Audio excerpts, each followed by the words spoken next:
دشمن کی زبابندی، ظالم سے نجات، رفع غربت، ہر قسم کے فتنے فساد، حمل و فتنہ دجال سے محفوظ رہے۔ حکمت و دانش کی ایسی راہیں کھلتی ہیں کہ دنیا حیران رہ جاتی ہے، دل میں نور الہی پیدا ہوتا ہے اور ایمانی قوت میں بھی اضافہ ہوتا ہے۔ بسم اللہ الرحمن الرحیم۔ حضرت ابو درداء رضی اللہ تعالیٰ عنہ سے روایت ہے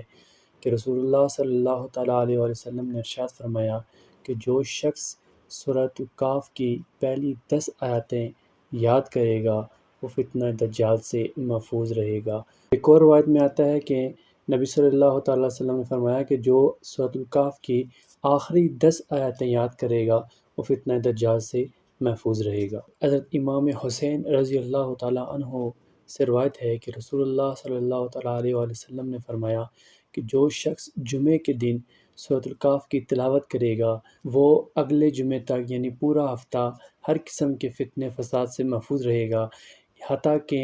اس دوران اگر دجال بھی نکل آئے تو اس کے فتنے سے بھی وہ محفوظ رہے گا۔ اس کے علاوہ یہ صورت دشمن کی زبابندی، ظالم سے نجات، رفع غربت، ہر قسم کے فتنے فساد، حمل کی حفاظت کے لیے بہت مؤثر ہے۔ سورہ کہف کو پڑھتے رہنے سے انسان کے اندر حکمت و دانائی پیدا ہوتی ہے، اس پر حکمت و دانش کی ایسی راہیں کھلتی ہیں کہ دنیا حیران رہ جاتی ہے۔ اگر کوئی شخص اللہ تعالیٰ سے کسی بات کے بارے میں جاننا چاہتا ہے تو اسے چاہیے کہ 7 روز بلا ناغہ مغرب کے بعد سورہ کہف کو ایک مرتبہ پڑھ لے۔ انشاءاللہ تعالیٰ اللہ تعالیٰ کسی نہ کسی طریقے سے اس کے دل میں یہ بات ڈال دے گا، یا کسی نہ کسی طریقے سے اس کو وہ بات معلوم ہو جائے گی کہ اس کے پیچھے اللہ کی حکمت کیا ہے۔ اللہ کی رضا کی خاطر روزانہ اس سورت کو ایک مرتبہ پڑھنے سے دل میں نور الہی پیدا ہوتا ہے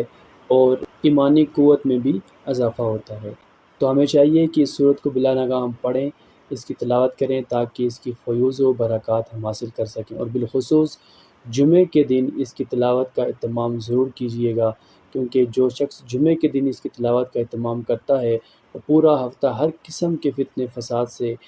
محفوظ رہتا ہے، حتیٰ کہ اس دوران اگر دجال بھی نکل آئے تو اس کے فتنے سے بھی محفوظ رہے گا۔